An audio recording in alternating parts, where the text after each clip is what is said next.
സർക്കാരിനോടുള്ള നിലപാട് മാറ്റി പ്രശംസയുമായി ഗവർണർ. സർക്കാർ ഒട്ടേറെ മേഖലകളിൽ മികച്ച പ്രവർത്തനം കാഴ്ചവെക്കുന്നതായി ഗവർണർ. ആരോഗ്യക്ഷേമ പ്രവർത്തനങ്ങളിൽ സർക്കാരിന്റേത് മികച്ച പ്രവർത്തനം. സർക്കാരിനെ നിരന്തരം വിമർശിക്കാൻ താൻ പ്രതിപക്ഷ നേതാവല്ലെന്നും ഗവർണർ ആരിഫ് മുഹമ്മദ് ഖാൻ പറഞ്ഞു. I am not here to keep opposing the government. No, I am not. It was wherever the opinion differed last 2 years or 2.5 years. This was regarding the universities. And all the points which I had raised, mainly two, they have been endorsed by the Honorable Supreme Court. So now the issue is over. If anybody is expecting that I am going to speak against the government, I am not going to speak against the government. This is my government. Yes, I had a viewpoint.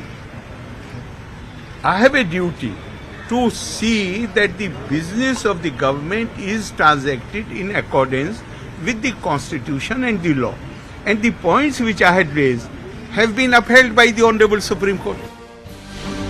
വിവരങ്ങളുമായി Dan Kurian ചേരുന്നുണ്ട്. Dan, നിരന്തരമായി തുടർന്നുകൊണ്ടിരുന്ന വാക്പോര് അതിനുശേഷം ഗവർണറും സർക്കാരുമായി സമവായത്തിലേക്ക് എത്തുന്നു. അതിന് പിന്നാലെ നടന്ന നയപ്രഖ്യാപന പ്രസംഗം, അതിലും സർക്കാരിനെ വിമർശിച്ചുകൊണ്ട് ഉള്ള എല്ലാ ഭാഗങ്ങളും, കേന്ദ്ര സർക്കാരിനെ വിമർശിച്ചുകൊണ്ട് എഴുതി വെച്ചിരുന്ന ഭാഗങ്ങളടക്കം ഗവർണർ വായിക്കാൻ തയ്യാറായിരുന്നു. അതിനുശേഷം ഇപ്പോൾ ഇതാ വീണ്ടും സർക്കാരിനെ പ്രശംസിച്ചുകൊണ്ട് ഗവർണർ രംഗത്ത് എത്തിയിരിക്കുന്നു, അല്ലേ?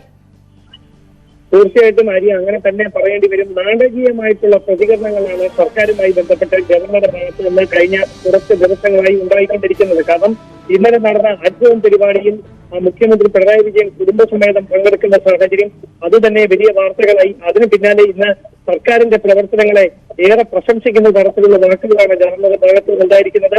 ആരോഗ്യക്ഷേമ രംഗത്ത് സർക്കാർ നടത്തുന്നത് വളരെ പ്രശംസനീയവും സ്വാഗതാർഹവുമായ പ്രവർത്തനങ്ങളാണ് എന്നാണ് ഗവർണർ ആരിഫ് മുഹമ്മദ് ഖാൻ വിലയിരുത്തിയിരിക്കുന്നത്. തന്റെ കൂടി സർക്കാരാണ്. ആ സർക്കാരിനെ ഒരിക്കലും അനിശ്ചിതത്വത്തിലാക്കാൻ താൻ ശ്രമിച്ചിട്ടില്ല. സർക്കാരിന്റെ ഭരണഘടനാ വിരുദ്ധമായ ചില നടപടികൾ, അതായത് ഈ സർവകലാശാലകളിൽ നടന്ന പിൻവാതിൽ നിയമനങ്ങളുമായി ബന്ധപ്പെട്ട് മാത്രമാണ് താൻ വിമർശനം ഉന്നയിച്ചത്. വിമർശനങ്ങളായിരുന്നില്ല. ഭരണഘടനയ്ക്ക് വിരുദ്ധമായ ചില നടപടികൾ ഉണ്ടായപ്പോൾ തന്റെ ഉത്തരവാദിത്വത്തിൽ നിന്നുകൊണ്ട് കേവലമായി നടത്തുന്ന വിമർശനം അത് മാത്രമാണ് താൻ ഉന്നയിച്ചത്. അല്ലാതെ സർക്കാരിന്റെ ദൈനംദിന പ്രവർത്തനങ്ങളെ അനിശ്ചിതത്തിലാക്കുന്ന തരത്തിലുള്ള യാതൊരു പ്രതികരണങ്ങളും തന്റെ ഭാഗത്തുനിന്ന് ഉണ്ടായിട്ടില്ല. താൻ സർക്കാരിനെ നിരന്തരം വിമർശിച്ചുകൊണ്ടിരിക്കാൻ പ്രതിപക്ഷ നേതാവല്ല. അങ്ങനെ ഒരു മുൻവിധിയോടുകൂടെ തന്നെ ആരും സമീപിക്കേണ്ട എന്ന തരത്തിൽ അസാധാരണമായ രീതിയിൽ LDF സർക്കാരിനെ പ്രശംസിക്കുന്ന തരത്തിൽ പുകഴ്ത്തിക്കൊണ്ടാണ് ഗവർണർ ആരിഫ് മുഹമ്മദ് ഖാൻ മാധ്യമങ്ങളോട് സംസാരിച്ചിരിക്കുന്നത്. ഇനിയും ബാക്കിയാകുന്നത് ഒരു ചോദ്യം മാത്രമാണ്. വൈസ് ചാൻസലർ സ്ഥാനത്ത് നിന്ന് ഗവർണറെ മാറ്റുന്നതിന് വേണ്ടി സർക്കാർ നടത്തിയ നീക്കങ്ങളുമായി ബന്ധപ്പെട്ട ബില്ല് രാജ്ഭവനിലുണ്ട്. അതുമായി ബന്ധപ്പെട്ട ഗവർണർ നടത്തുന്ന തുടർ നീക്കങ്ങൾ അത് രാഷ്ട്രപതിക്ക് കൈമാറുമോ, അതോ അതിന്മേൽ എന്ത് നടപടിയായിരിക്കും ഗവർണർ ഇനി സ്വീകരിക്കുക? ഈ ഒരു ചോദ്യം മാത്രമാണ് അഭ്യൂഹങ്ങൾക്ക് വഴിവെച്ചുകൊണ്ട് ഇനി ബാക്കിയാകുന്നത്. ആര്യ, ശരി. ഡാൻ കുര്യനാണ് വിശദാംശങ്ങൾ നൽകിയത്. അറസ്റ്റിലായ മുൻ പോപ്പുലർ ഫ്രണ്ട് നേതാവ് മുഹമ്മദ് സാദിഖ് RSS പരിപാടികളുടെ വിവരങ്ങൾ ശേഖരിക്കാൻ ചുമതലപ്പെടുത്തിയ ആളെന്ന് NIA. പരിപാടികളിലേക്ക് ക്ഷണിക്കപ്പെട്ട അതിഥികളുടെ അടക്കം വിശദാംശങ്ങൾ സാദിഖ് ശേഖരിച്ചു നൽകി. അതിനിടെ PFI നേതാക്കൾക്ക് പിന്തുണയുമായി SDPI രംഗത്ത് വന്നു. പോപ്പുലർ ഫ്രണ്ട് നിരോധനത്തിന് ശേഷം നടപടികൾ കടുപ്പിക്കുമ്പോൾ ദേശീയ അന്വേഷണ ഏജൻസിക്ക് ലഭിക്കുന്നത് ഞെട്ടിപ്പിക്കുന്ന വിവരങ്ങൾ. കൊല്ലത്ത് നിന്ന് അറസ്റ്റിലായ മുഹമ്മദ് സാദിഖ് RSS പരിപാടികളുടെ വിവരങ്ങൾ ശേഖരിക്കാൻ PFI ചുമതലപ്പെടുത്തിയ ആളാണെന്ന് അന്വേഷണ സംഘത്തിന് വിവരം ലഭിച്ചു. പരിപാടികളിൽ പങ്കെടുക്കുന്ന അതിഥികളുടെ വിവരങ്ങളടക്കം ഇയാൾ PFI നേതൃത്വത്തിന് ശേഖരിച്ചു നൽകി. ഇതര മതസ്ഥരുടെ ഹിറ്റ് സ്ക്വാഡ് തയ്യാറാക്കുന്നതിന് വിവരങ്ങൾ ശേഖരിക്കുന്ന റിപ്പോർട്ടറായിട്ടാണ് മുഹമ്മദ് സാദിഖ് പ്രവർത്തിച്ചിരുന്നത് എന്നാണ് അന്വേഷണ സംഘം വ്യക്തമാക്കുന്നത്. ഓട്ടോ ഡ്രൈവറായിരുന്ന ഇയാൾ പഴക്കച്ചവടക്കാരനായിട്ടാണ് ജോലി നോക്കിയിരുന്നത്. ഇതിനിടയിൽ PFI നേതൃത്വത്തിന്റെ നിർദ്ദേശാനുസരണം നിരവധി യാത്രകളും നടത്തി. മുഹമ്മദ് സാദിഖിനെ കസ്റ്റഡിയിലെടുത്ത് ചോദ്യം ചെയ്തപ്പോഴാണ് വിവരങ്ങൾ ലഭിച്ചത്. ഇയാളുടെ വീട്ടിൽ നിന്ന് റെയ്ഡിനിടെ ലഭിച്ച ഡയറിയും നിർണായകമായി. PFI കേസിൽ കൂടുതൽ പേർ പ്രതികളാകുമെന്നാണ് സൂചന. ശ്രീനിവാസൻ വധക്കേസിലെ പ്രതികളെയും ഈ കേസിൽ ഉൾപ്പെടുത്തിയേക്കും. മുഹമ്മദ് സാദിഖിനെ വീണ്ടും NIA കസ്റ്റഡിയിൽ വാങ്ങി ചോദ്യം ചെയ്യും. അതിനിടെ PFI നിരോധനത്തിന് ശേഷം ആദ്യമായി PFI നേതാക്കൾക്ക് പിന്തുണയുമായി SDPI രംഗത്തുവന്നു. ജപ്തിയുടെ പേരിൽ വഴിയാധാരമാകുന്നവരെ കണ്ടു ചിരിക്കാൻ അവസരം നൽകില്ലെന്ന് SDPI ദേശീയ പ്രസിഡന്റ് MK ഫൈസി പറഞ്ഞു. സംവരണ സമര പ്രഖ്യാപന സമ്മേളനത്തിലാണ് ഫൈസിയുടെ വാക്കുകൾ. ഈ ജപ്തിയൊക്കെ കണ്ട് സന്തോഷിക്കുന്ന ആളുകളോട് പറയാനുള്ളത്, സോഷ്യൽ ഡെമോക്രാറ്റിക് പാർട്ടി ഓഫ് ഇന്ത്യയുടെ പ്രവർത്തകര് ഇന്ത്യ രാജ്യത്ത് ജീവിച്ചിരിക്കുന്ന കാലത്തോളം, അവരുടെ കൊക്കിൽ ജീവനുള്ള കാലത്തോളം ഈ ജപ്തിയുടെ പേരിൽ ഒരാളും വഴിയാധാരമാവില്ല എന്ന് ഉറക്കെ പ്രഖ്യാപിക്കാൻ ഞങ്ങൾ തീരുമാനിച്ചിരിക്കുകയാണ്. കേരളത്തിൽ ആദ്യമായിട്ടല്ല ഹർത്താൽ നടക്കുന്നത്. PFI ഹർത്താൽ കേസിലെ വിധി വിവേചനപരമാണ്. വിവേചനമെന്ന് തോന്നുന്ന വിധി സർക്കാർ ചോദ്യം ചെയ്തില്ല. ആരോ കൊടുത്ത പട്ടിക പ്രകാരമാണ് ജപ്തി. ഒരു കൂട്ടരോട് മാത്രമാണ് ഈ സമീപനമെന്നും MK ഫൈസി പറഞ്ഞു. ന്യൂസ് 18 കൊച്ചി. പോപ്പുലർ ഫ്രണ്ട് രാഷ്ട്രീയമാണ് എതിർക്കപ്പെടേണ്ടതെന്ന് ആവർത്തിച്ച് KM ഷാജി. നിരോധനം പ്രായോഗികമല്ലെന്ന നിലപാടാണ് ലീഗിന്റേത്. നിരോധിക്കപ്പെട്ട സംഘടനകൾ ഇപ്പോഴും പ്രവർത്തിക്കുന്ന നാടാണിത്. PFIക്കാരുടെ മാതാപിതാക്കളുടെ സ്വത്തുവകകൾ വരെ കണ്ടുകെട്ടുന്നു. മാതാപിതാക്കൾ എന്തു പിഴച്ചെന്നും ഷാജി ചോദിച്ചു. ഇവിടെ ഞങ്ങൾ പോപ്പുലർ ഫ്രണ്ടിനോട് SDPIയോട് വളരെ കൃത്യമായ നിലപാടുകൾ എടുത്ത് വിയോജിച്ചവരാണ്. എന്തുകൊണ്ടെന്നാൽ അവർ പ്രസരിപ്പിക്കുന്ന ഒരു തീവ്ര വികാരമുണ്ട്. ആ തീവ്ര വികാരം എന്താണെന്നറിയോ? മൈനോറിറ്റീസ് ഇവിടെ അവർക്കെതിരെ വലിയ അതിക്രമങ്ങൾ ഭരണകൂടം നടത്തും. ആരും സഹായിക്കാനുണ്ടാവില്ല. അവർക്ക് പ്രത്യേക നീതിയാണ്, അവരോട് പ്രത്യേക പെരുമാറ്റമാണ്. രാജ്യം ഭരിക്കുന്ന ഫാഷിസ്റ്റുകൾ, കേരളം ഭരിക്കുന്ന കമ്മ്യൂണിസ്റ്റുകൾ, ഇവരൊക്കെയും അങ്ങനെ ചെയ്യും. ഭരണകൂടം, നീതിപീഠം പോലും ഇവരോട് മോശമായി പെരുമാറും എന്നാണ് SDPIയുടെയും തീവ്രവാദ സംഘടനകളുടെയും അടിസ്ഥാനപരമായ ആരോപണം. ആ ആരോപണങ്ങൾ നിങ്ങൾ അവരെ നിരോധിച്ചാൽ തീരില്ല എന്ന് ഞങ്ങൾ പറഞ്ഞു. ആ ആരോപണത്തിന് എതിർ നിൽക്കണം. ഞങ്ങൾ അഭിപ്രായം പറയുന്നവരല്ല. ജനാധിപത്യപരമായി നേര് ഉണ്ടാക്കാൻ എല്ലാവരും ഒരുമിച്ച് നിൽക്കണം. ഈ രാജ്യത്തിലെ എല്ലാ മതവിശ്വാസികളും നിൽക്കണം. രാജ്യം എന്ന് പറയുന്ന പൊതു താല്പര്യത്തിന് മുകളിൽ നമ്മൾ ചേർന്ന് നിൽക്കണം. എന്നിട്ട് പോരാട്ടം നടത്തണം. ഇതിനിടെ SDPI പോപ്പുലർ ഫ്രണ്ട് നേതാക്കൾക്കെതിരെ വീണ്ടും SKSSF രംഗത്തു വന്നു. രാജ്യത്തിന്റെയും ഭരണഘടനയെയും നിയമങ്ങളെയും കാറ്റിൽ പറത്തിയും മതത്തെ മറയാക്കിയും നടത്തുന്ന വൈകാരികമായ പ്രവർത്തനങ്ങൾ രാജ്യ താൽപര്യങ്ങൾക്കെതിരാണെന്ന് സംസ്ഥാന വൈസ് പ്രസിഡന്റ് സത്താർ പന്തലൂർ പറഞ്ഞു. റിപ്പബ്ലിക് ദിനാഘോഷത്തോടനുബന്ധിച്ച് സംഘടിപ്പിച്ച മനുഷ്യ ജാലികയിലായിരുന്നു പ്രതികരണം. സുരക്ഷാ ഭീഷണിയെ തുടർന്ന് ഭാരത് ജോഡോ യാത്ര താൽക്കാലികമായി നിർത്തിവെച്ചു. ജമ്മുകശ്മീരിലെ ബനിഹാലിലാണ് യാത്ര നിർത്തിയത്. സുരക്ഷ ഉറപ്പാക്കിയ ശേഷം യാത്ര പുനരാരംഭിക്കും. ജനക്കൂട്ടം യാത്രയിൽ ഇരച്ചു കയറിയതിനെ തുടർന്നാണ് യാത്ര നിർത്തിയത്. MG മിഥുൻ വിവരങ്ങളുമായി ചേരുന്നുണ്ട്.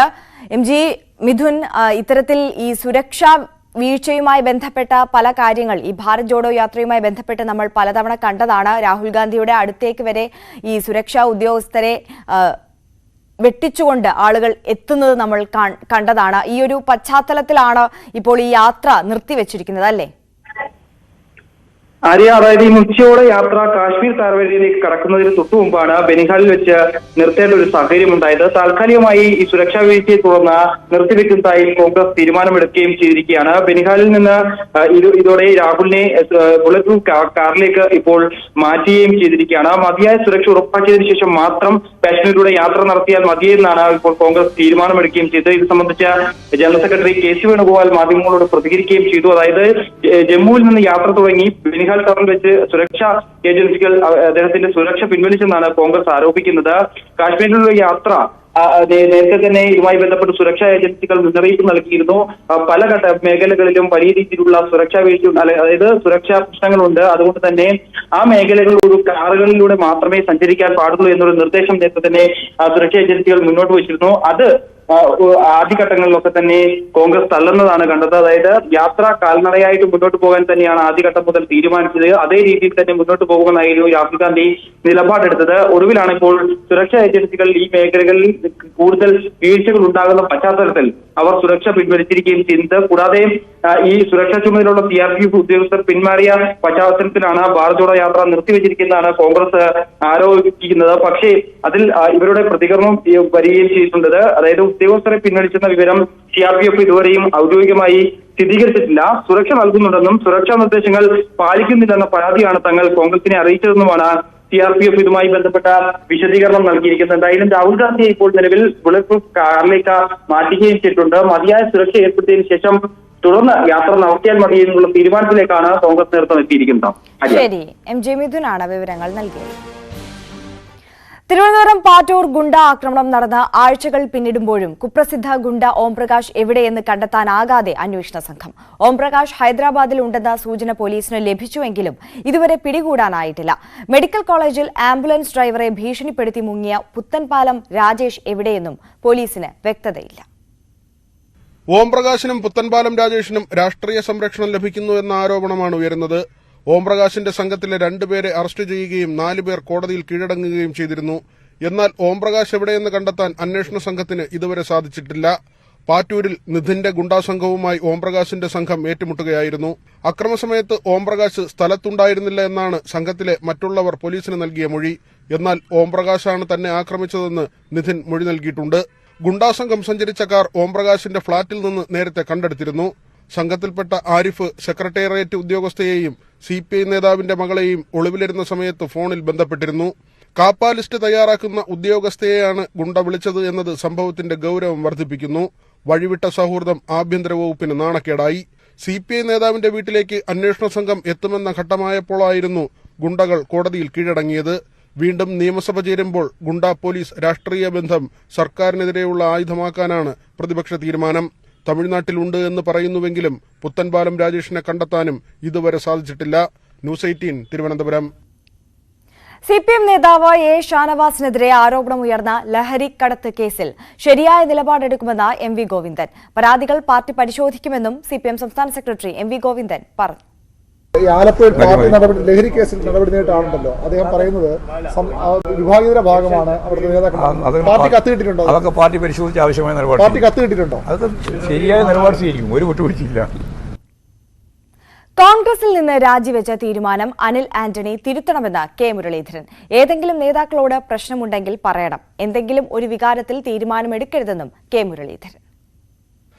ഞാൻ പറയുന്ന അതാണ്, എന്തെങ്കിലും ഒരു വികാരത്തിൽ അധികം തീരുമാനം എടുക്കരുത്. അദ്ദേഹത്തിന് ചിലപ്പോൾ ഏതെങ്കിലും കോൺഗ്രസ് നേതാക്കന്മാരുടെ എന്തെങ്കിലും പ്രയാസങ്ങൾ ഉണ്ടെങ്കിൽ അതൊക്കെ രാഷ്ട്രീയത്തിൽ പതിവാണ്. അതുകൊണ്ടാണ് AK ആന്റണിയുടെ മനസ്സിനെ വേദനിപ്പിക്കുന്ന തീരുമാനം അനിൽ ആന്റണി സ്വീകരിക്കരുതെന്നാണ് അദ്ദേഹത്തിനോട് പറയാം. അല്ല, തരൂരും ഒരിക്കലും അതിനെ ന്യായീകരിച്ചിട്ടില്ലല്ലോ. ഗുജറാത്ത് കലാപത്തിൽ മോഡിക്ക് പങ്കില്ല എന്ന് ഒരിക്കലും തരൂര് പറഞ്ഞതായിട്ട് ഞാൻ വായിച്ചിട്ടില്ല. കോഴിക്കോട് ഭാര്യയെ കൊലപ്പെടുത്തി ഭർത്താവ് പോലീസ് സ്റ്റേഷനിൽ കീഴടങ്ങി. മുത്താമ്പി സ്വദേശി പുത്തലത്തെ ലേഖയാണ് മരിച്ചത്. കഴുത്ത് ഞെരിച്ച് കൊലപ്പെടുത്തിയെന്ന് പറഞ്ഞ് ഭർത്താവ് രവീന്ദ്രൻ കൊയിലാണ്ടി പോലീസ് സ്റ്റേഷനിൽ ഹാജരാവുകയായിരുന്നു.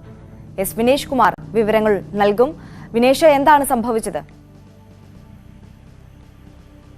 മുത്തേശി സ്വദേശി പൂത്തലത്ത് ലേഖയാണ് മരിച്ചത്. കഴുത്ത് ഞെരിച്ച് കൊലപ്പെടുത്തിയ ശേഷം ഭർത്താവ് രവീന്ദ്രൻ കൊയിലാണ്ടി പോലീസ് സ്റ്റേഷനിലെത്തുകയായിരുന്നു. പോലീസ് താൻ ഭാര്യയെ കൊലപ്പെടുത്തിയെന്നും കഴുത്ത് ഞെരിച്ചാണ് കൊലപ്പെടുത്തിയെന്ന് പറഞ്ഞുകൊണ്ട് അദ്ദേഹം സറണ്ടർ ആവുകയായിരുന്നു ഉണ്ടായിരുന്നത്. അദ്ദേഹത്തെ രവീന്ദ്രനെ പോലീസ് ചോദ്യം ചെയ്തു വരികയാണ്. ഭാര്യയെ സംശയമാണ്, അതുകൊണ്ടാണ് കൊലപാതകത്തിൽ എത്തിയെന്നാണ് പോലീസിനെ പറയുന്നത്. കൂലിപ്പണിക്കാരനാണ് രവീന്ദ്രൻ. 3ാം ക്ലാസ് പഠിച്ച ഒരു മക്കളും. ശരി, S. വിനേഷ് കുമാറാണ് വിവരങ്ങൾ നൽകിയത്. കോഴിക്കോട് ഭാര്യയെ കൊലപ്പെടുത്തി ഭർത്താവ് സ്റ്റേഷനിൽ കീഴടങ്ങി. കൊല്ലം ചാത്തന്നൂരിൽ ഭക്ഷ്യവിഷബാധ. 11 പേരെ ചാത്തന്നൂർ കുടുംബാരോഗ്യ കേന്ദ്രത്തിൽ പ്രവേശിപ്പിച്ചു. വയറിളക്കവും ഛർദിയും ബാധിച്ച് 25ഓളം പേർ വിവിധ ആശുപത്രികളിൽ ചികിത്സ തേടിയതായാണ് വിവരം. ഷാനോസ് ഡേവിഡ് കൂടുതൽ വിശദാംശങ്ങൾ നൽകും. ഷാനോസ്, എവിടെ നിന്ന് ഭക്ഷണം കഴിച്ചവർക്കാണ് ഇപ്പോൾ ഈ ആരോഗ്യ പ്രശ്നങ്ങൾ ഉണ്ടായിരിക്കുന്നത്? ഇവരുടെ ആരോഗ്യനില എങ്ങനെയുണ്ട്? ചുവട് 2023 എന്ന പേരിൽ കുടുംബശ്രീയുടെ രജത ജൂബിലിയുമായി ബന്ധപ്പെട്ട് ചാത്തന്നൂരിൽ സംഘടിപ്പിച്ച പരിപാടിക്കിടെയാണ് ഇത്തരത്തിൽ വലിയ തോതിൽ 25 പേർക്കധികം ഭക്ഷ്യവിഷബാധ ഉണ്ടാകുന്ന സാഹചര്യം ഉണ്ടായത്. അവിടെ ഗണേഷ് ഫാസ്റ്റ് ഫുഡ് എന്ന് പറയുന്ന കടയിൽ നിന്നാണ് ഇന്നലെ ഈ പ്രോഗ്രാം കഴിഞ്ഞതിന് ശേഷം അവിടെ പങ്കെടുത്ത ആളുകൾ ഭക്ഷണ പൊതികൾ വിതരണം ചെയ്തത്. ഇന്നലെ ഉച്ചകഴിഞ്ഞ് 3 മണി മുതൽ വൈകുന്നേരം 6 വരെയായിരുന്നു പരിപാടി.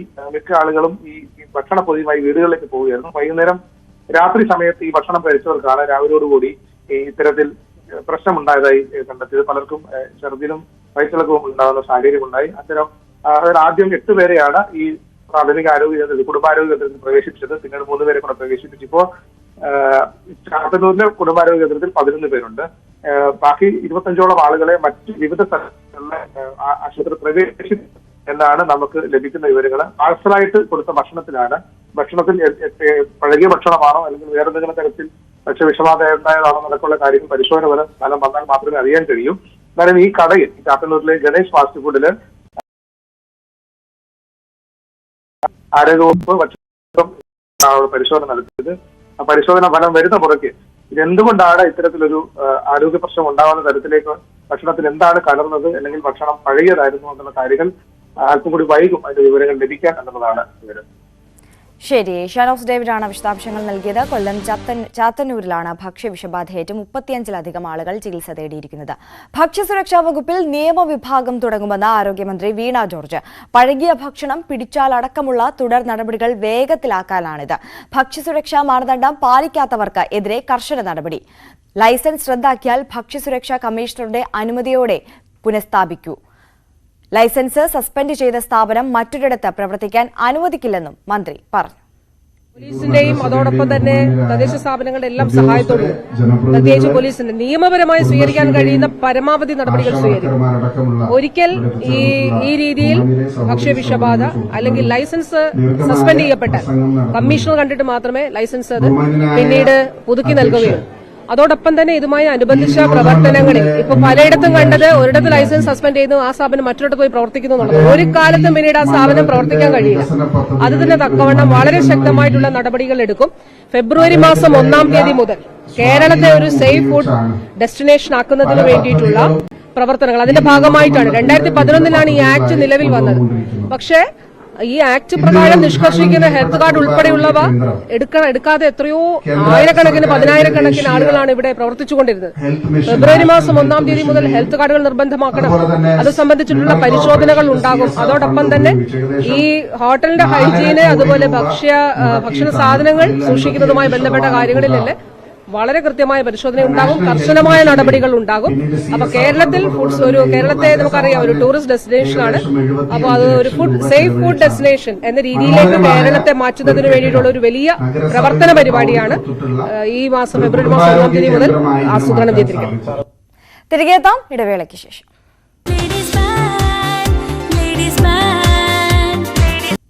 വാർത്തകളിലേക്ക്.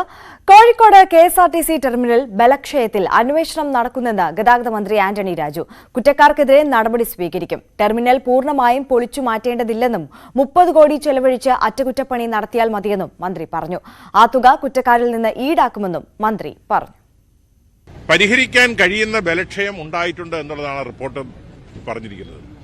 29 കോടിയിൽ പരം രൂപ മുടക്കി അത് റെക്ടിഫൈ ചെയ്യേണ്ടി വരും. അതിന്റെ ബലക്ഷയം വന്ന തൂണുകൾ ബീമുകൾ ഒക്കെ തന്നെ അതിന്റെ ബലക്ഷയം തീർക്കാൻ 29 കോടിയിൽ പരം രൂപ വേണ്ടി വരും. അത് സമയബന്ധിതമായി ആ ബലക്ഷയം തീർത്ത് റിപ്പയർ നടത്താനാണ് ഇപ്പോൾ ഗവൺമെന്റ് തീരുമാനിച്ചിരിക്കുന്നത്. എന്ന് മാത്രമല്ല ഇതിനുവേണ്ടി ചെലവാകുന്ന തുക നേരത്തെ നിർമ്മാണ പ്രവർത്തനം നടത്തിയ ബന്ധപ്പെട്ടവരിൽ നിന്നും ഈടാക്കണമെന്നും തീരുമാനമെടുത്തിട്ടുണ്ട്. സംസ്ഥാനത്ത് വിവിധ അപകടങ്ങളിലായി 3 പേർ മരിച്ചു. മരിച്ചവരിൽ 2 കുട്ടികളും ഉൾപ്പെടുന്നു. പത്തനംതിട്ടയിൽ ബസ്സിലേക്ക് ലോറി ഇടിച്ച് നിരവധി പേർക്ക് പരിക്കേറ്റു. കൊട്ടാരക്കരയിൽ ജീപ്പ് നിയന്ത്രണം വിട്ടുമറിഞ്ഞ് 10 വയസ്സുകാരി നിവേദ മരിച്ചു. ഇടുക്കിയിൽ നിന്നുള്ള 9-അംഗ കുടുംബം നാഗർകോവിലിൽ നിന്ന് തിരികെ വരുമ്പോഴായിരുന്നു അപകടം. ജീപ്പിലുണ്ടായിരുന്ന മറ്റുള്ളവർ പരിക്കേറ്റ് ആശുപത്രിയിലാണ്. തിരുവനന്തപുരത്ത് മേലാറ്റുമൂഴിയിൽ ഓട്ടോറിക്ഷ മറിഞ്ഞ് 7 വയസ്സുകാരൻ അഭിനവ് മരിച്ചു. ഗുരുതരമായി പരിക്കേറ്റ 2 പേരെ തിരുവനന്തപുരം മെഡിക്കൽ കോളേജ് ആശുപത്രിയിൽ പ്രവേശിപ്പിച്ചു. കോട്ടയം പാലാ ബൈപ്പാസ് റോഡിൽ ബൈക്ക് നിയന്ത്രണം വിട്ട് പോസ്റ്റിലിടിച്ച് യുവാവ് മരിച്ചു. 12-ാം മൈൽ മറ്റത്തിൽ നിഖിൽ കുമാറാണ് മരിച്ചത്. പത്തനംതിട്ട കൈപ്പട്ടൂരിൽ ബസ് ലോറിയിലേക്കിടിച്ച് നിരവധി പേർക്ക് പരിക്കേറ്റു. ഒരാളുടെ നില ഗുരുതരമാണ്.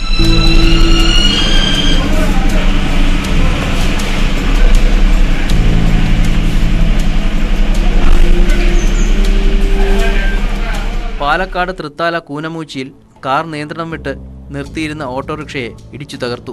കൂനമൂച്ചി സ്വദേശിയായ സിറാത്ത് മാനുവിന് ഗുരുതരമായി പരിക്കേറ്റു.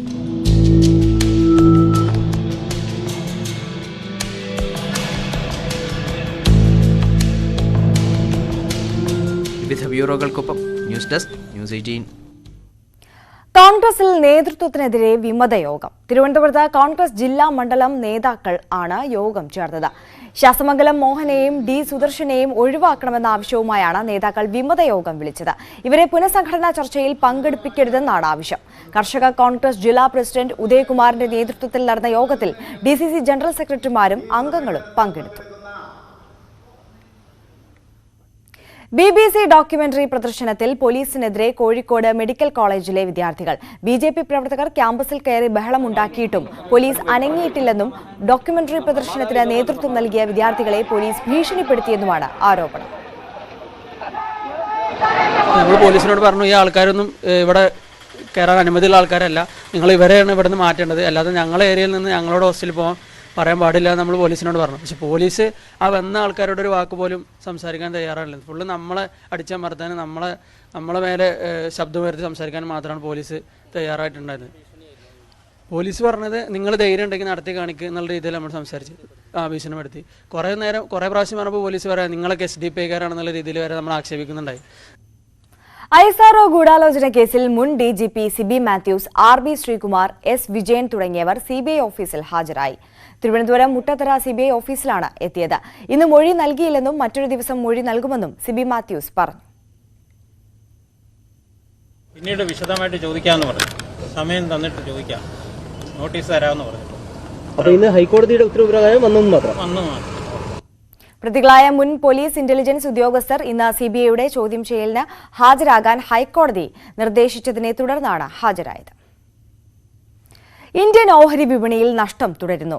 ഹിൻഡൻബർഗ് പുറത്തുവിട്ട റിപ്പോർട്ടാണ് പ്രതിസന്ധിക്ക് വഴിവെച്ചത്.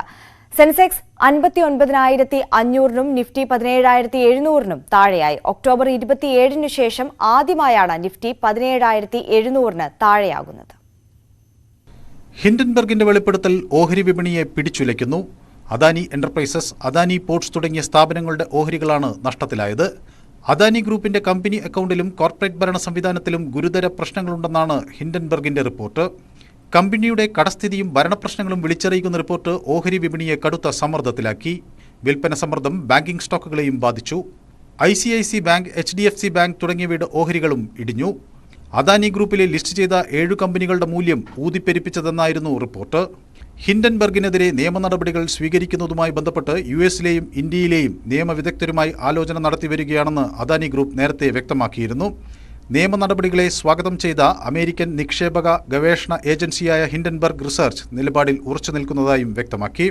വിവാദം തുടരുന്ന സാഹചര്യത്തിൽ വിപണിയിൽ ഇനിയും ഇടിവ് പ്രതീക്ഷിക്കാമെന്നാണ് വിദഗ്ധർ അഭിപ്രായപ്പെടുന്നത്.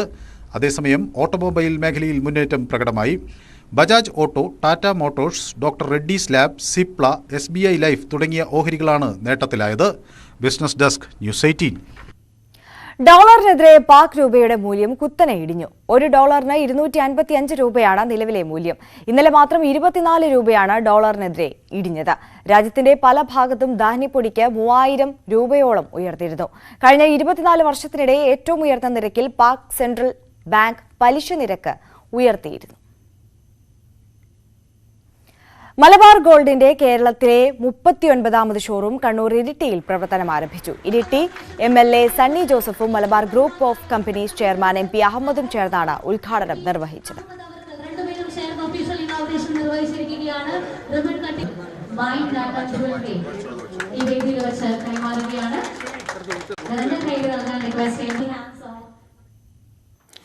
ഹിൻഡൻബർഗ് റിപ്പോർട്ട് പുറത്തുവന്നതിനു പിന്നാലെ ഇന്നും ഓഹരി വിപണി കനത്ത ഇടിവാണ് രേഖപ്പെടുത്തിയത്. ഓഹരി വിപണിയിൽ എന്താണ് സംഭവിച്ചത്?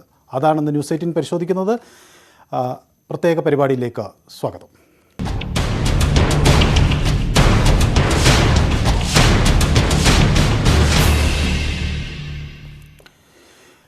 വിപണി ഇന്ന് കനത്ത നഷ്ടത്തിനാണ് സാക്ഷ്യം വഹിച്ചത്. രണ്ടാം ദിവസമായ ഇന്ന് സെൻസെക്സിൽ 1000-ഓളം പോയിന്റുകളുടെ ഇടിവുണ്ടായി. നിഫ്റ്റി ആകട്ടെ 17,500-550 നിലയിലേക്ക് എത്തുകയും ചെയ്തു.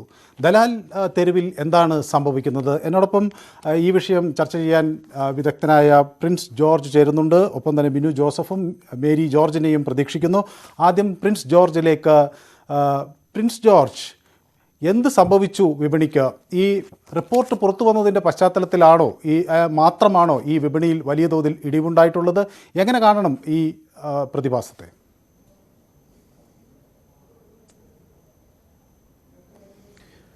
മാർക്കറ്റുകൾ കഴിഞ്ഞ ബുധനാഴ്ച എന്ന് പറഞ്ഞു കഴിഞ്ഞാൽ അത് ഈ ഇന്ത്യൻ മാർക്കറ്റുകളെ സംബന്ധിച്ചിടത്തോളം ഉള്ളൊരു പ്രത്യേകത എന്താണെന്ന് വെച്ചാൽ ഫ്യൂച്ചേഴ്സ് ആൻഡ് ഓപ്ഷൻ സെഗ്മെൻറ്റിൻ്റെ എക്സ്പയറി ആയിരുന്നു.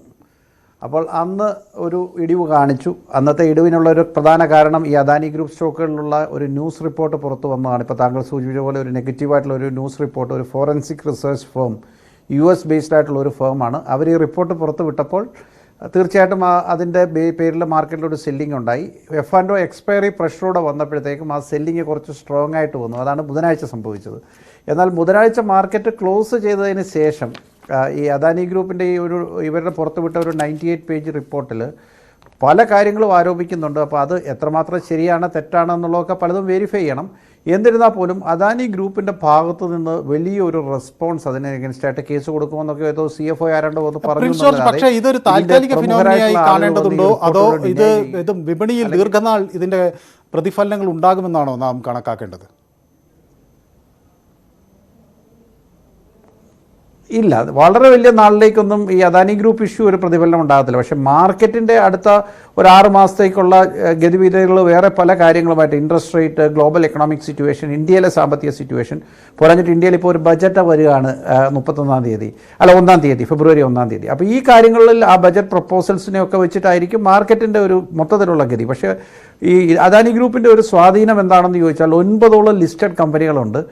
ഈ റിപ്പോർട്ടിനകത്ത് ഇങ്ങനെ വന്നതിന് ശേഷം ഇന്ന് ആ ലിസ്റ്റഡ് കമ്പനികളെല്ലാം തന്നെ താഴേക്ക് വന്നു. കൂടാതെ അദാനി ഗ്രൂപ്പുമായിട്ട് എക്സ്പോസ്ഡ് ആയിട്ടുള്ള ബാങ്കുകൾ, അദാനി ഗ്രൂപ്പിന് ലോൺ കൊടുത്തിട്ടുള്ളവരുണ്ട്, അല്ലാത്ത ആളുകളൊക്കെ ഉണ്ട്. ആ ബാങ്കുകളുടെ ഷെയറുമാണ് ഇന്ന് താഴേക്ക് വന്നത്. അപ്പോൾ കഴിഞ്ഞ ദിവസത്തെ ഇന്നത്തെ ഫോളിൻ്റെ കാരണം ഈ അദാനി ഗ്രൂപ്പ് ഇഷ്യൂ തന്നെയാണ്. പക്ഷേ അടുത്ത 2-3 ദിവസം കൊണ്ട് ഈ ന്യൂസ് ഫെയ്ഡ് ഔട്ട് ആകും. ഒരു പ്രശ്നം എന്താണെന്ന് ചോദിച്ചാൽ അദാനിയുടെ ഒരു ഫോളോ ഓൺ പബ്ലിക് ഓഫർ ഇപ്പോൾ ഓപ്പണാണ്. 27-ാം തീയതി ഇന്ന് തുടങ്ങി 31-ാം തീയതി വരെയുള്ള ഒരു FPO ഇഷ്യൂ ആണ്. 20,000 കോടി രൂപയുടെ ഇഷ്യൂ ആണ്. അദാനി എൻ്റർപ്രൈസ് എന്ന് പറയുന്ന അവരുടെ ഫ്ലാഗ്ഷിപ്പ് കമ്പനിയിലാണ് ഈ ഇഷ്യൂ നടക്കുന്നത്. അപ്പോൾ ആ ഇഷ്യൂ വിജയിക്കാതെ വന്നാൽ, അതായത് ആ ഇഷ്യൂവിൻ്റെ പ്രൈസ് പറഞ്ഞിരുന്ന ഒരു 3,200 ആങ്കർ ബുക്കിൽ ഓൾറെഡി തന്നെ ആളുകൾ സബ്സ്ക്രൈബ് ചെയ്ത് കഴിഞ്ഞു. ഒരു ഇൻസ്റ്റിറ്റ്യൂഷൻസ് എല്ലാം ഒരു 6,000 കോടിയോളം സബ്സ്ക്രൈബ് ചെയ്ത് കഴിഞ്ഞു. ബാക്കി പബ്ലിക്കിൻ്റെ പാർട്ടിലൊരു ഡിസഡ്വാൻറ്റേജ് ഉണ്ട്. ഇപ്പോൾ എന്താണെന്ന് വെച്ചാൽ മാർക്കറ്റ് പ്രൈസ് ഈ ഓഫർ പ്രൈസിലും താഴെയാണ് നിൽക്കുന്നത്. 3,200 രൂപ ലെവലിലൊക്കെ ഓഫർ ചെയ്യുന്നത് ഇപ്പോൾ 2,850 രൂപ ലെവലിലാണ് അദാനി എൻ്റർപ്രൈസസ് എന്ന് പറഞ്ഞ സ്റ്റോക്ക് മാർക്കറ്റിൽ ട്രേഡ് ചെയ്യുന്നത്. അപ്പം പബ്ലിക്ക് അതിന് സബ്സ്ക്രൈബ് ചെയ്യാനുള്ള ചാൻസ് കുറവാണ്, പ്രത്യേകിച്ച് ഇത്രയും നെഗറ്റീവ് ന്യൂസുകളൊക്കെ വന്നപ്പോൾ. അപ്പോൾ ആ ഇഷ്യൂ അവർ വിഡ്രോ ചെയ്യുന്ന ഒരു പക്ഷം ഒരു ചെറിയ രീതിയിലുള്ള പാനിക് സിറ്റുവേഷനോടെ അദാനി ഗ്രൂപ്പ് സ്റ്റോക്കുകളിൽ ഉണ്ടാകാം. ഇതാണ് മാർക്കറ്റിന്റെ ഒരു ലോങ് ടേം ഔട്ട്ലുക്ക്. താങ്കൾ ബാങ്കിങ് സ്റ്റോക്കുകളെ ഇത് കാര്യമായി ബാധിച്ചു കാണുന്നു. ബാങ്കിങ് സ്റ്റോക്കുകൾ ഒരു സെന്റിമെന്റ്സിന്റെ അതൊരു സെൻറ്റിമെൻറ്റ്സിൻ്റെ ബാക്കാണ്. അതായത് ഇപ്പോൾ അദാനി ഗ്രൂപ്പിന് ലോൺ കൊടുത്തിട്ടുള്ള പല രീതിയിൽ ലോണുകൾ, ബിസിനസ് എക്സ്പോഷർ, ഗ്യാരണ്ടീസ്, അദാനി ഗ്രൂപ്പിൻ്റെ ഓഹരികളിലൊക്കെ ചില സ്റ്റേറ്റ് ബാങ്ക് അതുപോലെ LIC പോലെയുള്ള സ്ഥാപനങ്ങളൊക്കെ ഇൻവെസ്റ്റ് ചെയ്തിട്ടുണ്ട്.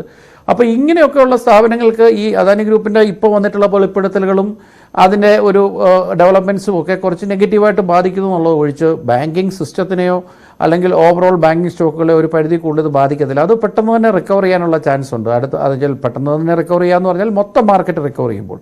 പക്ഷേ മൊത്തം മാർക്കറ്റിൻ്റെ കാര്യത്തിൽ എനിക്ക് വ്യത്യസ്തമായിട്ട് ചില അഭിപ്രായങ്ങളുണ്ട്. കാരണം എക്കണോമിക് സിറ്റുവേഷനും ബജറ്റും മറ്റേ ഗ്ലോബൽ മാർക്കറ്റിൻ്റെ സിറ്റുവേഷനും ഒക്കെ വിലയിരുത്തുമ്പോൾ ഇന്ത്യയിലെ സ്റ്റോക്ക് മാർക്കറ്റ് മൊത്തത്തിൽ തന്നെ ഒരു ഓവർ പ്രൈസ്ഡ് ആയിട്ട് നിൽക്കുകയാണെന്നുള്ളതാണ് പല അനലിസ്റ്റുകളും പറയുന്നത്. അപ്പോൾ അതിൻ്റെ ഒരു നാച്ചുറൽ കറക്ഷൻ ചിലപ്പോൾ മൊത്തം മാർക്കറ്റിൽ ഉണ്ടാകാനുള്ള ചാൻസ് ഉണ്ട്. ഈ ഓട്ടോമൊബൈൽ ഇൻഡസ്ട്രി വലിയ തോതിൽ നേട്ടം കൊയ്തു എന്ന് മനസ്സിലാക്കാൻ കഴിയുന്നുണ്ട്. എന്തായിരിക്കും ഓട്ടോമൊബൈൽ ഇൻഡസ്ട്രിക്ക് ഒരു ബൂസ്റ്റ് കിട്ടാൻ കാരണം? ഈ ഇത്രയും പ്രതിസന്ധികൾക്കിടയിലും ഓട്ടോമൊബൈൽ അതുപോലെ ഹെൽത്ത് കെയർ സെക്ടറിലുള്ള സ്റ്റോക്കുകൾക്കെല്ലാം ഒരു മികവ് കാണുന്നുണ്ട്. എന്താണ് അവിടെ ഒരു ഉണർവിനുള്ള കാരണമായി തോന്നുന്നത്?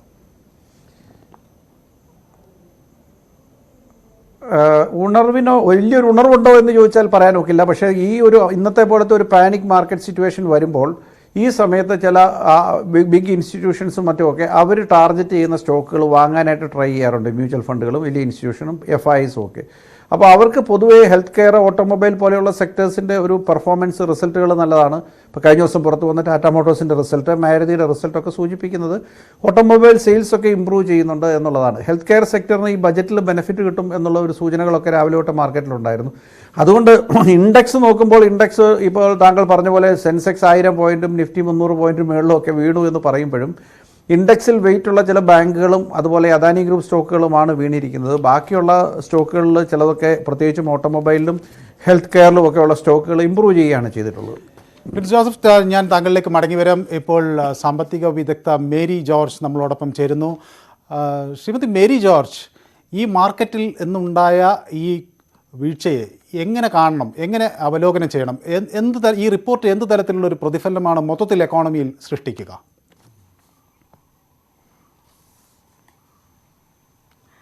മനു, തീർച്ചയായിട്ടും ഇതുപോലെ സ്റ്റോക്ക് മാർക്കറ്റിലുണ്ടായ, അതായത് തൽക്കാലത്തേക്ക് അദാനിയുടെ ഷെയർ വിലകൾ അധികം താഴേക്ക് പോകാതിരിക്കുന്നു. പക്ഷേ ഇൻ കോഴ്സ് ഓഫ് ടൈം തീർച്ചയായിട്ടും അദാനിയുടെ പ്രവർത്തനം മങ്ങലിലാകുമെന്നതിന് യാതൊരു സംശയവുമില്ല.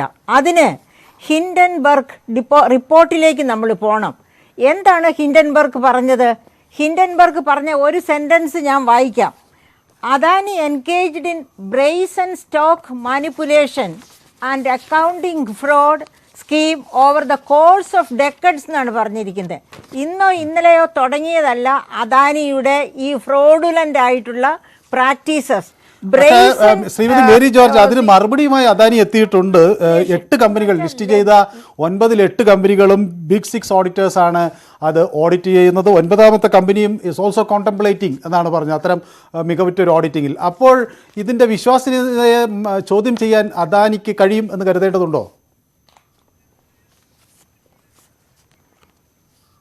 അദാനിക്ക് കഴിയുമെന്ന് അദാനി വിശ്വസിക്കുന്നുവെങ്കിൽ അത് കൊള്ളാം.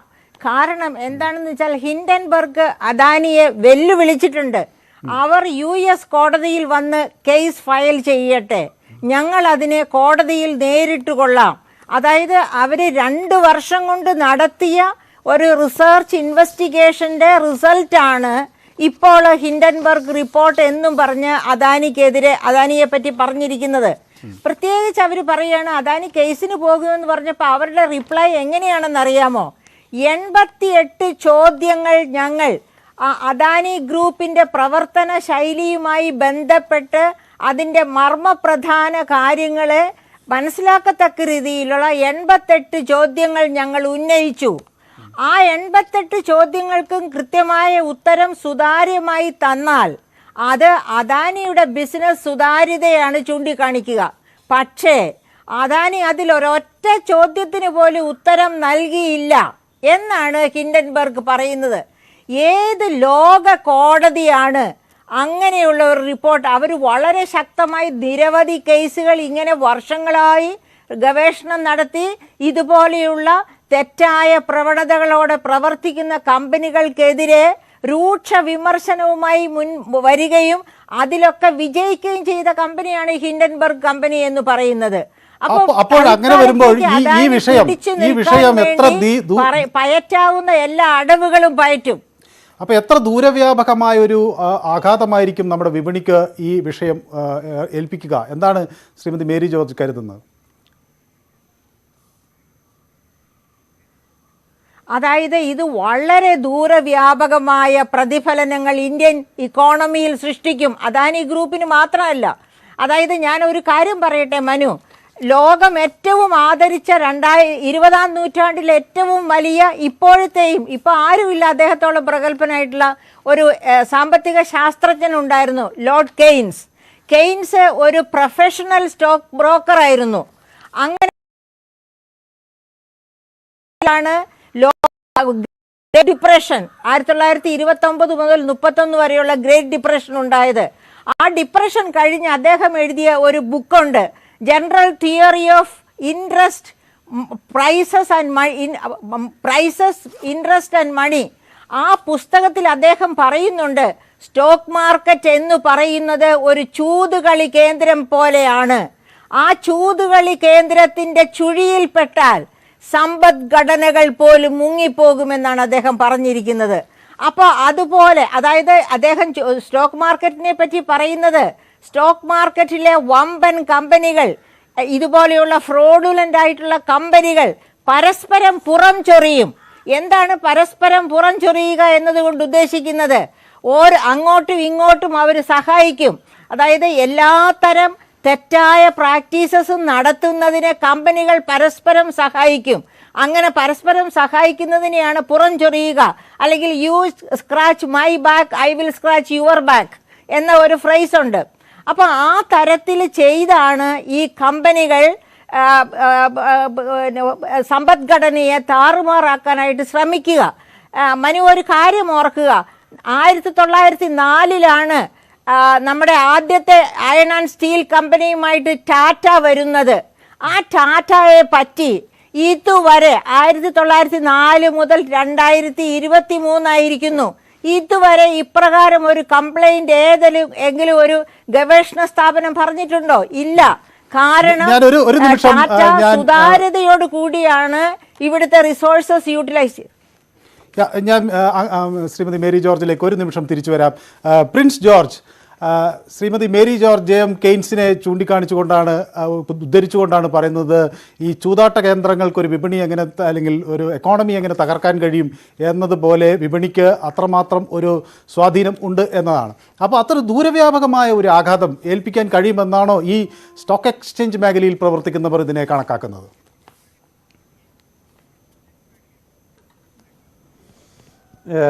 വിത്ത് due respect very much Manu, എനിക്ക് ഇതിനകത്ത് പറയാനുള്ള കാര്യം എന്താണെന്ന് ചോദിച്ചാൽ, മാഡം പറയുന്ന ഒരു ആംഗിള് അത് തെറ്റാണെന്ന് ഞാൻ ഒരിക്കലും പറയില്ല, അത് കറക്റ്റാണ്. പക്ഷേ അതേസമയം തന്നെ അതിൻ്റെ ആ എക്സ്പ്ലെയിൻ ചെയ്ത രീതിക്കകത്ത് എനിക്ക് വ്യത്യസ്തമായ ഒരു അഭിപ്രായമുണ്ട്. സ്റ്റോക്ക് മാർക്കറ്റിന് ഒരു ഇമ്പോർട്ടൻസ് ഉണ്ട് എന്ന് എല്ലാവർക്കും അറിയാം. ഇവിടെ ഒരു വലിയ തോതിലുള്ള ഗ്യാംബ്ലിംഗ് നടക്കുന്നുണ്ടോ എന്ന് ചോദിച്ചാൽ നടക്കുന്നില്ല. ഗ്യാംബ്ലിംഗ് ഉണ്ട്, തീർച്ചയായിട്ടും ഉണ്ട്, എല്ലാ മേഖലകളിലും ഗ്യാംബ്ലിംഗ് ഉണ്ട്. അപ്പോൾ അത് സ്റ്റോക്ക് മാർക്കറ്റിലും അങ്ങനെ ചെയ്യുന്ന ആളുകളുണ്ട്. പക്ഷേ അതുകൊണ്ട് മാത്രം സ്റ്റോക്ക് മാർക്കറ്റ് മൊത്തത്തിൽ കൊളാപ്സ് ചെയ്യുമെന്നോ അല്ലെങ്കിൽ ഏതെങ്കിലും ഒരു ഗ്രൂപ്പിൻ്റെ പ്രശ്നങ്ങൾ കൊണ്ട് സ്റ്റോക്ക് മാർക്കറ്റ് എന്ന് പറയുന്ന ഒരു വലിയൊരു ഏരിയയാണ്, കണ്ടമാനം മണി ഇൻവോൾവ് ആയിട്ടുള്ള ഒരു ഏരിയയാണ്. അവിടെ പ്രശ്നങ്ങളുണ്ടാകും. മാഡത്തിനോട് ഞാൻ പൂർണ്ണമായിട്ട് യോജിക്കുന്നു. പ്രശ്നങ്ങളുണ്ടാകും, കുറച്ച് നാൾ ആ പ്രതിഫലനങ്ങൾ നിൽക്കുകയും ചെയ്യും. പക്ഷേ അതുകൊണ്ട് ആ പ്രശ്നം കംപ്ലീറ്റ് ആയിട്ട് അങ്ങ് മാർക്കറ്റ് ഇല്ലാതാകുമോ അങ്ങനത്തെ സിറ്റുവേഷൻ ഒന്നുമില്ല. അപ്പം നമ്മൾ കോവിഡ് വന്നപ്പോൾ കണ്ടതാണ്. കോവിഡ് വന്നപ്പോൾ ഇത്രമാത്രം ഒരു പാനിക്കായിരുന്നു ഗ്ലോബലി, ആർക്കും അറിയില്ല. പക്ഷേ മാർക്കറ്റിന് അതിൻ്റേതായ ഒരു മെക്കാനിസം ഉണ്ട്, എക്കണോമിക്ക് അതിൻ്റേതായ ഒരു മെക്കാനിസം ഉണ്ട്. കറക്റ്റീവ് ആക്ഷൻസ് എടുത്ത് റെസിലിയൻസോടുകൂടി തിരികെ വരും. ഇവിടുത്തെ പ്രശ്നം അദാനി എന്ന് പറഞ്ഞ കമ്പനിയുടെ കോർപ്പറേറ്റ് ഗവർണൻസ് ഇഷ്യൂസാണ്. അത് മാഡം പറഞ്ഞ പാർട്ട് കറക്റ്റാണ്. കോർപ്പറേറ്റ് ഗവർണൻസ് സ്റ്റാൻഡേർഡ്സിൻ്റെ കാര്യത്തിൽ ഇപ്പോൾ ടാറ്റയുമായിട്ടൊന്നും ഒരു കമ്പാരിസണും നടത്താൻ പറ്റാത്ത ഒരു ഗ്രൂപ്പാണ് അദാനി ഗ്രൂപ്പ്. പിന്നെ വേറെ ഒരു ആംഗിളിൽ തിങ്ക് ചെയ്താൽ വളരെ പെട്ടെന്ന് അദാനി ഗ്രൂപ്പ് കുതിച്ച് കയറി.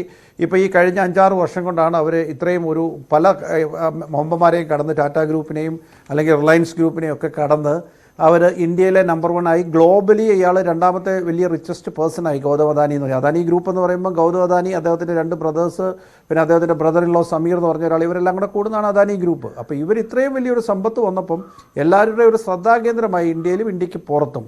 അപ്പോൾ ഈ തവണ ഈ റിപ്പോർട്ട് പുറത്തുവിട്ട ഏജൻസിയെ പറ്റി ഞാൻ ക്വസ്റ്റ്യൻ ചെയ്യുന്നില്ല. കാര്യം അവർ ഇതിനു മുമ്പ് ഇത്തരം റിപ്പോർട്ടുകൾ വിട്ട് സക്സസ് നേടിയിട്ടുള്ള ആളുകളാണ്. ചില കമ്പനികൾക്ക് പ്രശ്നങ്ങൾ ഉണ്ടായിട്ടുണ്ട്. ഏതായാലും ആ വിഷയത്തിലേക്ക് നമുക്ക് പെട്ടെന്ന് തന്നെ മടങ്ങി വരാം. ഒരു സമയത്തിൻ്റെ ഒരു പ്രശ്നമുള്ളതുകൊണ്ട് ഒരു ചെറിയ ഇടവേള അനിവാര്യമായിരിക്കുന്നു. ഇടവേളയ്ക്ക് ശേഷം നമുക്ക് ഈ ചർച്ച തുടരാം.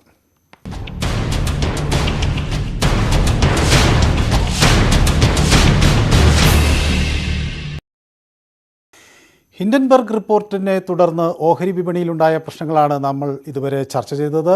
ഇപ്പോഴും നമ്മളോടൊപ്പം സ്റ്റോക്ക് വിദഗ്ധൻ ബിനു ജോസഫ് കൂടി ചേരുന്നുണ്ട്. ശ്രീ ബിനു ജോസഫ്, നമ്മൾ ഇതുവരെ ചർച്ച ചെയ്തത് ഈ വിപണിയിലുണ്ടായ പ്രശ്നങ്ങൾ എത്രമാത്രം ദൂരവ്യാപകമായ ആഘാതം ഉണ്ടാക്കുമെന്നാണ്. ശ്രീമതി മേരി ജോർജ് വ്യക്തമാക്കിയത് അത് വലിയ തോതിൽ ആഘാതം ഉണ്ടാക്കും. ഒപ്പം തന്നെ പ്രിൻസ് ജോർജ് വ്യക്തമാക്കിയത് തിരിച്ചുവരവിനുള്ള സാധ്യതകൾ ഉണ്ട് എന്നതുമാണ്. എന്തു തോന്നുന്നു ശ്രീ ബിനു ജോസഫിന് ഈ റിപ്പോർട്ടും ഇതിൻ്റെ വിശ്വസനീയതയും എത്രമാത്രം വിപണിയെ പിടിച്ച് ഇനിയും ഉലയ്ക്കും? ഈ ഹിൻഡൻബർഗിന്റെ റിപ്പോർട്ട് അത്ര നിസ്സാരമായിട്ട് നമുക്ക് തള്ളിക്കളയാൻ സാധിക്കില്ല. കാരണം ഇവരുടെ കഴിഞ്ഞ 3 റിപ്പോർട്ടുകൾ, US വിപണിയിലെ 3 കമ്പനികളുടെ റിപ്പോർട്ടുകൾ, ഇവര് റിപ്പോർട്ട് പുറത്തിറക്കിയിട്ട് അധികം താമസിക്കാതെ ആ റിപ്പോർട്ടിനെ ശരിവെക്കുന്ന രീതിയിലായിരുന്നു സംഭവങ്ങൾ നടന്നത്. ഹിൻഡൻബർഗ് പറയുന്നത് ഇവര് ഒരു ഫോറൻസിക് ഓഡിറ്റ് ഫ്രെയിമും കൂടിയാണ്. അപ്പോൾ അവര് പറയുന്നത് അവർ 2 വർഷത്തെ റിസർച്ച് നടത്തിയിട്ട് ഉണ്ടാക്കിയ റിപ്പോർട്ട് എന്നാണ്. ഇത് മാത്രമല്ല, ഇപ്പോൾ ഇന്ത്യയിലെ സ്റ്റോക്ക് മാർക്കറ്റിലെ ഇൻവെസ്റ്റേഴ്സിന് പൊതുവെ അറിയാം, കഴിഞ്ഞൊരു 3-4 വർഷമായിട്ട് അഡാനി ഗ്രൂപ്പില് ഒരു വലിയ ഒരു മൂവ്മെന്റ് വന്നിരുന്നു. വാല്യുവേഷൻ വളരെ ഉയർന്ന ലെവലിലേക്ക് സമീപ നാളുകളിൽ ഉയർന്നിരുന്നു. അപ്പോൾ പൂർണ്ണമായിട്ടും ഈ റിപ്പോർട്ട് ശരിയല്ല എന്ന് ആർക്കും പറയാൻ സാധിക്കില്ല. ഇതിനകത്ത് കുറച്ചൊക്കെ ഫാക്ടേഴ്സ് ഉണ്ടാകും. ഇനി അത് എത്രമാത്രം ഈ അഡാനി ഗ്രൂപ്പിന്റെ മുൻപോട്ടുള്ള പ്രവർത്തനത്തെ ബാധിക്കും എന്ന് മാത്രം നമ്മൾ നോക്കിയാൽ മതി. എനിക്ക് തോന്നുന്നത് ഏറ്റവും കൂടുതൽ പ്രശ്നമുണ്ടായത് അഡാനി ഗ്രൂപ്പ് സമീപ നാളില് സ്വീഡിഷ് കമ്പനിയായ ഹോൾസിമിന്റെ കയ്യിൽ നിന്നും ACCയുടെയും അംബുജയുടെയും മജോറിറ്റി സ്റ്റേക്ക് വാങ്ങി. അതോടൊപ്പം സമീപ നാളുകളിൽ NDTVയുടെ മജോറിറ്റി സ്റ്റേക്ക് അഡാനി ഗ്രൂപ്പ് വാങ്ങി. അപ്പോൾ ഈ 3 ഏറ്റെടുക്കലിന് ശേഷമാണ് അഡാനി ഗ്രൂപ്പിന്റെ ഡെപ്റ്റ്, കടം ഇത്രമാത്രം അധികമായിട്ട് വർദ്ധിച്ചതും. അതോടൊപ്പം ഈ റിപ്പോർട്ടിൽ പറഞ്ഞതുപോലെ ഫോറിൻ മാർക്കറ്റിലെ പല ഷെൽ കമ്പനികൾ വഴിയായിട്ട് ഫണ്ടിങ് റൂട്ട് ചെയ്തു എന്നുള്ളതിനൊക്കെ കാരണം ഈ 3 കമ്പനികളുടെ ഏറ്റെടുക്കലാണ്. അപ്പോൾ തീർച്ചയായിട്ടും കുറെയൊക്കെ വാസ്തവം അതിനകത്ത് ഉണ്ടായിരുന്നിരിക്കാം. ഏതായാലും മാർക്കറ്റിന്റെ സെന്റിമെന്റിനെ ഇപ്പോഴ് തീർച്ചയായിട്ടും ഇത് പിടിച്ച് ഉലച്ചു എന്നുള്ളത് ഒരു വസ്തുതയാണ്. ഇത് വരുന്ന ആഴ്ചകളില് ഇന്ത്യൻ വിപണിയിൽ തുടർന്ന് എന്ത് മാറ്റം വരുത്തും എന്നുള്ളതാണ് ഇൻവെസ്റ്റേഴ്സിനെ സംബന്ധിച്ച് ഏറ്റവും പ്രധാനപ്പെട്ടത്. ഓർക്കുക, സമീപ നാളുകളില് ഇന്ത്യൻ മാർക്കറ്റിന്റെ റാലിയിൽ ഏറ്റവും മികച്ച സെന്റിമെന്റ് കാണിച്ചത് ബാങ്കിങ് ഓഹരികളാണ്. കാരണം RBIയുടെ റിപ്പോർട്ട് ഏതാനും മാസങ്ങൾക്ക് മുമ്പ് ഉണ്ടായിരുന്നു. ഇന്ത്യൻ ബാങ്കിങ് സെക്ടറിന്റെ കിട്ടാക്കടം എന്നുള്ളത് കഴിഞ്ഞ 15 വർഷത്തെ ഏറ്റവും ലോയിലാണ് എന്നുള്ളത്. അപ്പോൾ ഇതിനിടയിലാണ് ഈ അഡാനി ഗ്രൂപ്പിനെ സംബന്ധിച്ചുള്ള വിവാദം വരുന്നത്. തീർച്ചയായിട്ടും അഡാനി ഗ്രൂപ്പിലെ ഇന്ത്യൻ ബാങ്കിങ് സെക്ടറിന് വലിയ ഒരു എക്സ്പോഷർ ഉണ്ട്. എന്നിരുന്നാലും ഓവറോൾ ബാങ്കിങ് ലെൻഡിങ് നോക്കുമ്പോഴേ കുറവാണ്. എന്നിരുന്നാൽ പോലും ഈ ഒരു സമയത്ത് ബാങ്കിങ് സെക്ടറിന് ഇനിയും ഒരു ആഘാതം വിജയ് മല്യ അല്ലെങ്കിൽ അതുപോലത്തെ ഓപ്പറേറ്റേഴ്സ് ഏൽപ്പിച്ചതുപോലെയുള്ള ഒരു ആഘാതം താങ്ങാൻ പറ്റില്ല. അപ്പോൾ ഇതൊക്കെയാണ് മാർക്കറ്റിൽ, സ്റ്റോക്ക് മാർക്കറ്റില് ഇപ്പോഴത്തെ സെന്റിമെന്റ് വളരെയധികം മോശമാക്കിയിരിക്കുന്നത്. ഈ വിവാദം എങ്ങനെ പര്യവസാനിക്കുമെന്നാണ് കരുതേണ്ടത്? ഇതിപ്പം ഒരു ഫ്രോഡ് അസർഷൻ ഇൻവെസ്റ്റിഗേഷൻ റിപ്പോർട്ടാണ്. ഈ റിപ്പോർട്ട് എത്ര കാലം ഇതിൻ്റെ ആഘാതം നിലനിൽക്കും, എങ്ങനെ ഇത് പര്യവസാനിക്കും എന്നാണ് കരുതേണ്ടത്. ഒരു നിയമ പോരാട്ടത്തിന് ആലോചിക്കുന്നു അദാനി, അതിനെ സ്വാഗതം ചെയ്യുകയും ഒരു വെല്ലുവിളി സ്വഭാവത്തോടു കൂടി സ്വാഗതം ചെയ്യുകയും ചെയ്യുന്നു ഹിൻഡൻബർഗ്. അപ്പോൾ ഇതെങ്ങനെ പര്യവസാനിക്കുമെന്നാണ് നാം കണക്കാക്കേണ്ടത് ബിനു, ചുരുങ്ങിയ വാക്കുകളിൽ? ഇത് നമ്മൾ നോക്കേണ്ടത് ഒരു 4 മാസം മുമ്പ്, കഴിഞ്ഞ ഒക്ടോബറിൽ ഒരു റിപ്പോർട്ട് ഗോൾഡ്മാൻ സാക്സ് എന്ന് പറയുന്ന US-ലെ വളരെ പ്രമുഖമായിട്ടുള്ള കമ്പനി ഒരു റിപ്പോർട്ട് അഡാനി ഗ്രൂപ്പിനെ സംബന്ധിച്ച് പുറത്തിറക്കിയിരുന്നു. അന്ന് അവർ പറഞ്ഞതും ഏകദേശം ഇതേപോലത്തെ ചില കാര്യങ്ങളാണ്. ഫിനാൻഷ്യൽ ഇറഗുലാരിറ്റീസ് ചില കമ്പനികൾ, അഡാനി ഗ്രൂപ്പ് കമ്പനികളിൽ ഉണ്ടായിരുന്നു എന്നുള്ളതാണ്. എന്നാൽ അതിനുശേഷം ഏതാനും ദിവസങ്ങൾക്ക് ശേഷം ഗോൾഡ്മാൻ സാക്സ് ആ റിപ്പോർട്ട് പിൻവലിച്ചു. ഞങ്ങളുടെ അനലിസ്റ്റിന് തെറ്റ് പറ്റിയതാണ് എന്ന് പറഞ്ഞ് അവർ ആ റിപ്പോർട്ട് പിൻവലിക്കുകയുണ്ടായി. ആ സമയത്തും ഇതേപോലെ മാർക്കറ്റ് സെന്റിമെന്റ് മോശമായിരുന്നു. അപ്പോൾ ഈ ഒരു കേസില്, ഹിൻഡൻബർഗിന്റെ കേസില് ഇനി വരുന്ന ദിവസങ്ങളിൽ എന്താണ് സംഭവിക്കുക എന്ന് നമുക്കാർക്കും ഇപ്പോഴേ പ്രവചിക്കാം. തീർച്ചയായും അത് സാമ്പത്തികമായ ഒരു കാര്യത്ത് പെട്ടെന്ന് അത്തരം പ്രവചനങ്ങൾ എളുപ്പമല്ല. ശ്രീമതി മേരി ജോർജിലേക്ക് കൂടി പോകാം. എങ്ങനെ പര്യവസാനിക്കുമെന്നാണ് കണക്കാക്കേണ്ടത് ശ്രീമതി മേരി ജോർജ്? ഇത് വലിയ ഒരു വിഷയമായി തന്നെ വീണ്ടും ഉയർന്നു വരുമോ? ഈ നേരത്തെ സൂചിപ്പിച്ചു, ഇത് അദാനി ഗ്രൂപ്പിൻ്റെ വിശ്വസനീയതയെ ചോദ്യം ചെയ്തുകൊണ്ട് തന്നെ ഉയർന്നു നിൽക്കും എന്നത്. പക്ഷേ ഇത് എങ്ങനെ പര്യവസാനിക്കും എന്നാണ് ശ്രീമതി മേരി ജോർജ് കാണുന്നത്? അതായത് മനു, ഈ കാര്യത്തിൽ എങ്ങനെ പര്യവസാനിക്കുമെന്ന് നാം സംസാരിക്കുന്നതിൽ ഏറ്റവും പ്രധാനമായിട്ട് കരുതേണ്ട ഒന്ന് ബാങ്കിങ് മേഖലയ്ക്ക് വരാനിരിക്കുന്ന ആഘാതമാണ്. ഈ നേരത്തെ ബിനു സൂചിപ്പിച്ചതുപോലെ വിജയ് മല്യ ഒക്കെ കടം കൊണ്ട് ദശലക്ഷങ്ങൾ, സഹസ്ര ലക്ഷങ്ങൾ കൊണ്ട് കടന്നുപോയി എന്ന് പറഞ്ഞതുപോലെ കിട്ടാക്കടത്തിൻ്റെ വക്കിലേക്ക് ബാങ്കിങ് സിസ്റ്റം പോയേക്കാൻ ഇടയുണ്ട്. ഇപ്പോൾ തന്നെ മൂടി വെച്ചിരിക്കുകയാണ്. വളരെ നാളുകളായിട്ട് ഇവിടുത്തെ വലിയ കോർപ്പറേറ്റുകൾക്ക് ബാങ്ക് കൊടുത്തിരിക്കുന്ന വായ്പകൾ, അതിൽ കിട്ടാക്കടമായിരിക്കുന്നത് ഒക്കെ കവറപ്പ് ചെയ്തിരിക്കുകയാണ്. ഇപ്പോൾ ഗവൺമെൻറ് ഓഫ് ഇന്ത്യ തന്നെ അടിയന്തരമായിട്ട് ചെയ്യേണ്ടത് എന്താണ് എന്ന് വെച്ചാൽ കോർപ്പറേറ്റ് പ്രീണനം നിർത്തുക. അതായത് ഇന്ത്യയെ വലിയൊരു ഇൻവെസ്റ്റ്മെൻറ്റ് ഹബ്ബാക്കി മാറ്റുക എന്ന മോഹം നല്ലതാണ്. പക്ഷേ അതിനുവേണ്ടി കോർപ്പറേറ്റുകളെ വരുതി വിട്ട് പ്രീണിപ്പിക്കുക എന്ന് പറഞ്ഞാൽ ഇതുപോലെയുള്ള അദാനിമാർ ഇനിയും ഉദയം ചെയ്യും. അത് ഇന്ത്യയുടെ വളർച്ചയ്ക്ക് ഏൽപ്പിക്കുന്ന വലിയ കനത്ത പ്രഹരമായിരിക്കുമെന്ന് നമ്മൾ ഓർത്തേ മതിയാവൂ. ഇപ്പോൾ തന്നെ ബാങ്കിങ് സെക്ടറിൻ്റെ ഷെയർ വിലകൾ, അതായത് സ്റ്റോക്ക് മാർക്കറ്റിൽ താഴേക്ക് പോകാനുള്ള ടെൻഡൻസി കണ്ടു തുടങ്ങി. അത് ഇനിയും കൂടുതലാകും. കാരണം ബാങ്കിങ് മേഖല ഭയത്തിലാണ്. അദാനി ഗ്രൂപ്പിന് കൊടുത്തിരിക്കുന്ന കോടിക്കണക്കിനുള്ള വായ്പകൾ ഇനി തിരിച്ചു കിട്ടുമോ, അദാനി ഗ്രൂപ്പിന് എന്താണ് സംഭവിക്കാൻ പോകുന്നത് എന്നൊക്കെയുള്ള ഭയാശങ്കയിലാണ്. അപ്പോൾ ഗവൺമെൻറ് ഓഫ് ഇന്ത്യ സത്വരമായിട്ട് ഇടപെടണം. ഓർമ്മിക്കുക, ഗവൺമെൻറ് ഓഫ് ഇന്ത്യ അതായത് ഈ അടുത്ത വർഷങ്ങളിലായിട്ട് 30% കോർപ്പറേറ്റ് ഇൻകം ടാക്സിനെ ഘട്ടം ഘട്ടമായി കുറച്ചു കൊണ്ടുവന്ന് ഇപ്പോഴത് വെറും 15%. ഒരു കാര്യം കൂടി പറയട്ടെ മനു, അതായത് ഈ കോർപ്പറേറ്റുകളുടെ പ്രീണനം, കോർപ്പറേറ്റുകളോടുള്ള പ്രീണനം അവസാനിപ്പിക്കണമെന്നാണ് ശ്രീമതി മേരി ജോർജ് പറയുന്നത്. പ്രിൻസ് ജോർജ് എന്നോടൊപ്പം, നമുക്കിനി ഒട്ടും സമയമില്ല എങ്കിലും പ്രിൻസ് ജോർജ് എങ്ങനെ കാണുന്നു, ഇതെങ്ങനെ പര്യവസാനിക്കും എന്നാണ് കരുതേണ്ടത്? ഈ കോർപ്പറേറ്റ് പ്രീണനം ഉപേക്ഷിച്ചാൽ തീരാവുന്ന പ്രശ്നങ്ങളെ നമ്മുടെ വിപണിക്കുള്ളോ?